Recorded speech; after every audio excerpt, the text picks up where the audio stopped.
What's up, tribe? How you guys doing? Go ahead and hit that subscribe button. I hope you like this video. This is my little quick recap review of Big Brother. I believe we're on episode 7 or 8. So we had the... Alright. Everybody went home. Riley went home, so now we have to play for the power veto, right? Everybody is gunning for Heisem. Everybody, both sides of the house are gunning for Heisem, right? So we go to play Power Veto. It's the Humiliverse, and it's like a 1980s, 1970s game show type thing. Heisem has on this horrible wig with the old microphone and all that good stuff. It was really cute. But basically, it's a game we've seen before where they have to kind of putt-putt, and whoever gets the highest number wins. So, spoiler alert, I already knew who won Power Veto. I was just interested in the game. Like, what game did they play that they won? And so the people with the two lowest scores had to get slopped. Everybody else, you would just, whatever, unless you won. So Miss Felicia ended up winning with a score of, I think she had a score of like 53. So there were only like 2 people that could beat her. Now, mind you, Sari, yeah, told me to put, she was like, at first she was like, hey, we want Heisem. But then she was like, listen, the other side of the house is really pissed off at Heisem, so let them go after him, right? Like, it's no need for us to get blood on our hands, or really me to get blood on my hands, because I already have a big enough target on my head that I don't really need to go after Heisem. So let them go after Heisem, and it's going to be what it's going to be. And essentially that's what happened. That's not what happened. Excuse me. Miss Felicia ended up winning, but the plan is to backdoor Heisem, right? So they're gonna put 2 people up that are pawns, so that Heisem, and then hope that Heisem doesn't play in the power veto, so that they could, basically backdoor him. They want him to feel as comfortable as possible. So, they're talking to him. Nobody's treating him funny. Nobody's doing any... Even when he went to Miss Felicia, and the people that he felt like she should nominate were the 2 people she was kind of already going to nominate, so it wasn't a big deal. She sat down with her 2 nominees and told them the plan and said, listen, I know you got to trust me, but you are a pawn. And the 2 people that she sat down with were Jag and Cameron. Those were her pawns. They don't like it, because who the hell wants to be a pawn? We know pawns go home all the time. But she is the power, she's HOH, so it's really not a whole lot they could say or not say. Because it was the Humiliverse, she did get a punishment, even though she won HOH. So every time they made the announcement, she had to go out, and snot fell on her. Like, the whole thing was a snot theme, which, even though it's not real snot, it's just the thought of it being real snot that just grosses me out. But anyway, and she had to take somebody with her. So each time she went, she had to choose somebody, which, really ended up being a punishment for the whole house. Okay. We have a little flirty thing going on with Jared and Blue.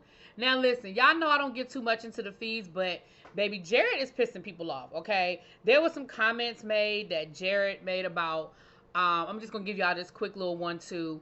This is coming from the feeds. This wasn't on the show, and they probably, I doubt they would even show this because it was just really bad. But Jared was having a conversation with Blue, and he asked her what her body count was. So for those people who don't know what a body count is, basically he was asking her, how many people have you slept with? And she was like, I'm not answering that question. 1, we're on TV, like national television, and 2, that's not your business. Like, why would you think that that's your business? Why would you think that I would ever answer that question? So she was like, I'm not answering that question. And he just kept talking and going on and on and on about, well, he just can't respect a woman that's got a high body count. Like, that means that she has low morals. Why, any woman that's slept with a lot of men, that just shows that she just, she just has these low morals, and she just doesn't love herself. I mean, it was like really, really, really disrespectful type stuff. And so people, but then on the flip side, he was like, well, I've slept around a lot. I sold my wild oats. I got it. I did my thing. So it's okay for you to sleep with as many people as you want. But if Blue had slept with a lot of people, you would look at her different. He was like, yeah, I don't have a problem with hooking up with a one-night stand. But once I hook up with them, I could never think of them the same way. So, Jared is just saying some things that is just, it's too early in the competition for people to probably come after him for that. But you gonna put a target on your back if you keep running your mouth, Jared. Like, sir, go sit down. But anyway, but that's just that. Like, that's just a little sidebar. So then, um, um, I'm trying to think of what else kind of went down. Oh, there was a really good conversation between Matt, Izzy, and Sari, as it relates to his disability and his socialization skills. And he was like, look, you know, I'm not quiet because I'm standoffish or because I'm kind of snobby.